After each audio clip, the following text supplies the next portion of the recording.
ইসরায়েলের Tel Aviv শহরের আকাশে যে আগুনের বৃষ্টি দেখা যাচ্ছে সেটি কোনো সাধারণ হামলা নয়। বলা হচ্ছে এটি ইরানের নতুন ব্যালিস্টিক মিসাইল খাইবার শেহন। এই মিসাইলের বিশেষত্ব হলো এতে এক বা দুইটি নয় বরং ২০ থেকে ৫০টি পর্যন্ত ছোট ছোট ওয়্যার হেড থাকতে পারে, অর্থাৎ একটি মিসাইল লক্ষ্যবস্তুতে পৌঁছানোর পর পুরো একটি এলাকায় একসাথে বহু বিস্ফোরণ ঘটাতে পারে, ফলে একে থামানো প্রায় অসম্ভব হয়ে যায়। একই সময় মধ্যপ্রাচ্যে আরেকটি বড় ঘটনা ঘটেছে। কাতারে অবস্থিত যুক্তরাষ্ট্রের অত্যাধুনিক ballistic missile early warning radar system ANFPS-132 ইরানের মিসাইল হামলায় ধ্বংস হয়ে গেছে বলে দাবি করা হচ্ছে। প্রায় $১.১ বিলিয়ন এই রাডার পুরো মধ্যপ্রাচ্যের সবচেয়ে বড় নজরদারি ব্যবস্থা ছিল। ৫,০০০ কিলোমিটার পর্যন্ত আকাশ স্ক্যান করতে পারত এই রাডার। এখন এটি কার্যত ধ্বংস হয়ে গেছে বলে বিভিন্ন সূত্র বলছে। একই সময়ে মধ্যপ্রাচ্যের ধনী শহর দুবাইও নিরাপদ নেই। বিশ্বের ধনীদের খেলার মাঠ হিসেবে পরিচিত এই শহরেও এখন নিয়মিত হামলা করছে শাহেদ ড্রোন। এই ড্রোনগুলোকে প্রতিহত করা ক্রমশ কঠিন হয়ে পড়ছে। পরিস্থিতি এতটাই উত্তেজনাপূর্ণ যে যুক্তরাষ্ট্র একের পর এক মধ্যপ্রাচ্যের বিভিন্ন দেশে নিজেদের দূতাবাস বন্ধ করতে শুরু করেছে। এই সংঘাতের মধ্যে সবচেয়ে আলোচিত সামরিক শক্তিগুলোর একটি হল মার্কিন নৌবাহিনীর বিমানবাহী রণতরী USS আব্রাহাম লিঙ্কন। নিমিটস ক্লাসের এই বিশাল যুদ্ধ জাহাজের মূল্য প্রায় $7 বিলিয়ন। ইরান দাবি করেছে তারা এই বিমানবাহী রণতরীকে লক্ষ্য করে মিসাইল হামলা চালিয়েছে। যুক্তরাষ্ট্র অবশ্য বলছে জাহাজটির কোনো ক্ষতি হয়নি, কিন্তু বাস্তবে দেখা যাচ্ছে রণতরীটিকে সংঘাতের এলাকা থেকে আরও দূরে সরিয়ে নেওয়া হয়েছে। মাত্র এক সপ্তাহের মধ্যে ইরান পৃথিবীর সবচেয়ে শক্তিশালী সামরিক শক্তির বিরুদ্ধে দাঁড়িয়ে গেছে। এমন একটি যুদ্ধে তারা লড়ছে যা জেতা তাদের জন্য প্রায় অসম্ভব, কিন্তু তারা এটিও নিশ্চিত করতে চাইছে যেন সহজে হারতে না হয়। প্রশ্ন হচ্ছে কিভাবে এটি সম্ভব হলো?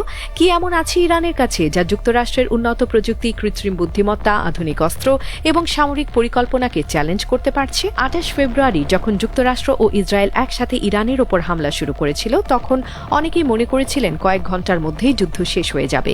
ইরানের নেতৃত্বের বড় অংশকে টার্গেট করা হয়েছিল। ধারণা ছিল ইসরায়েলের সবচেয়ে বড় প্রতিপক্ষ অবশেষে আত্মসমর্পণ করবে, কিন্তু বাস্তবে ঘটেছে উল্টোটা। ইরান আত্মসমর্পণ করেনি, বরং পাল্টা হামলা শুরু করেছে। ধীরে ধীরে তারা ইসরায়েল এবং গালফ অঞ্চলে অবস্থিত মার্কিন ঘাঁটিগুলোকে লক্ষ্যবস্তুতে পরিণত করেছে।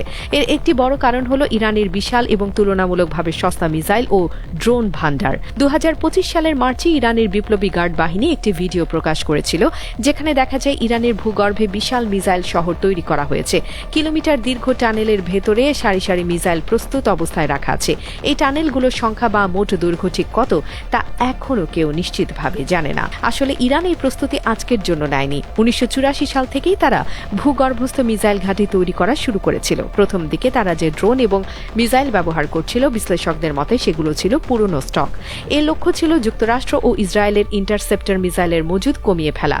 কারণ একটি ড্রোন তৈরি করতে ইরানের হয়তো মাত্র কয়েক হাজার ডলার লাগে, কিন্তু সেটি ধ্বংস করতে যুক্তরাষ্ট্রকে ব্যবহার করতে হয় প্যাট্রিয়ট বা অ্যারো 3 এর মতো অত্যাধুনিক ইন্টারসেপ্টর মিসাইল, যার দাম $1 মিলিয়ন থেকে $15 মিলিয়ন পর্যন্ত।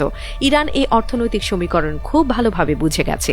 তারা একসাথে এত বেশি ড্রোন পাঠায় যে সবগুলো ধ্বংস করা সম্ভব হয় না, আর প্রতিটি ড্রোন থামাতে প্রতিপক্ষকে একাধিক ইন্টারসেপ্টর ব্যবহার করতে হয়। ফলে সময়ের সাথে সাথে প্রতিরক্ষা ব্যবস্থার মজুদ কমতে থাকে। এই প্রযুক্তির পেছনে আরেকটি অদ্ভুত গল্প আছে। ২০১১ সালে ইরানের আকাশে যুক্তরাষ্ট্রের অত্যাধুনিক RQ-170 সেন্টিনেল নজরদারি ড্রোন ভূপাতিত হয়। ইরান সেটিকে রিভার্স ইঞ্জিনিয়ার করে ৩টি নতুন ড্রোন তৈরি করে শাহেদ 171, শাহেদ 191 এবং সবচেয়ে বিখ্যাত শাহেদ 136। এই শাহেদ 136 এখন একটি কামিকাজে ড্রোন হিসেবে ব্যবহৃত হচ্ছে, যা সরাসরি লক্ষ্যবস্তুতে আঘাত করে বিস্ফোরিত হয়। প্রায় ২০০ কেজি ওজনের এই ড্রোন ১৮০ কিলোমিটার গতিতে প্রায় ২০০০ কিলোমিটার পর্যন্ত উঠতে পারে এবং এর সামনে থাকে প্রায় ৩৬ কেজি বিস্ফোরক। যুদ্ধের প্রথম ধাপে ইরান শাহেদ ড্রোন, জুলফিকার স্বল্প পাল্লার ব্যালিস্টিক মিসাইল এবং কায়েম-1 মিসাইল ব্যবহার করে মার্কিন ও ইসরায়েলি ঘাঁটিতে হামলা চালায়। এরপর দ্বিতীয় ধাপে তারা আরও উন্নত অস্ত্র ব্যবহার শুরু করে। ২ মার্চ ইরান হাইপারসনিক ফাতাহ-2 মিসাইল ব্যবহার করে, যার গতি ম্যাক 15 পর্যন্ত পৌঁছাতে পারে। এত দ্রুত গতির মিসাইল ট্র্যাক করা বা ধ্বংস করা অত্যন্ত কঠিন। ইসরায়েলের প্রতিরক্ষা ব্যবস্থা বহুস্তর বিশিষ্ট। প্রথমে থাকে অ্যারো 2 মিসাইল, যা উচ্চ আকাশে ব্যালিস্টিক মিসাইল ধ্বংস করতে পারে। এরপর ডেভিড স্লিং, যা মাঝারি পাল্লার হুমকি মোকাবেলা করে। সবশেষে রয়েছে বিখ্যাত আয়রন ডোম, যা স্বল্প পাল্লার রকেট ও ড্রোন আটকাতে পারে। কিন্তু ইরান এই ব্যবস্থাকে চ্যালেঞ্জ করতে ব্যবহার করছে ভলি ফায়ার কৌশল, অর্থাৎ একসাথে শত শত ড্রোন, ক্রুজ মিসাইল এবং ব্যালিস্টিক মিসাইল ছোড়া হয়। এতে প্রতিরক্ষা ব্যবস্থা বিভ্রান্ত হয়ে পড়ে এবং কিছু মিসাইল শেষ পর্যন্ত লক্ষ্যবস্তুতে পৌঁছে যায়। এছাড়া ইরান এখন ডিকয় প্রযুক্তিও ব্যবহার করছে, অর্থাৎ একটি মিসাইলের সাথে একাধিক ভুয়া লক্ষ্যবস্তু পাঠানো হয় যাতে প্রতিরক্ষা ব্যবস্থা বুঝতে না পারে আসলটি কোনটি। এর পাশাপাশি তারা যুক্তরাষ্ট্রের রাডার ব্যবস্থাকেও লক্ষ্য করছে। কাতারের ANFPS-132 রাডার ধ্বংস হওয়ার ঘটনাটি তাই এত গুরুত্বপূর্ণ হয়ে উঠেছে। এই পরিস্থিতিতে যুক্তরাষ্ট্র এখন ইরানে ব্যাপক বোমা বর্ষণ চালিয়ে মিসাইল লঞ্চার ধ্বংস করার চেষ্টা করছে, কারণ ইরানের কাছে এখনও এমন কিছু উন্নত মিসাইল রয়েছে যা তারা এখনও ব্যবহার করেনি। এর মধ্যে অন্যতম খোররাম মশাহার 4, যাকে অনেকেই মিসাইলের বিগ ড্যাডি বলে।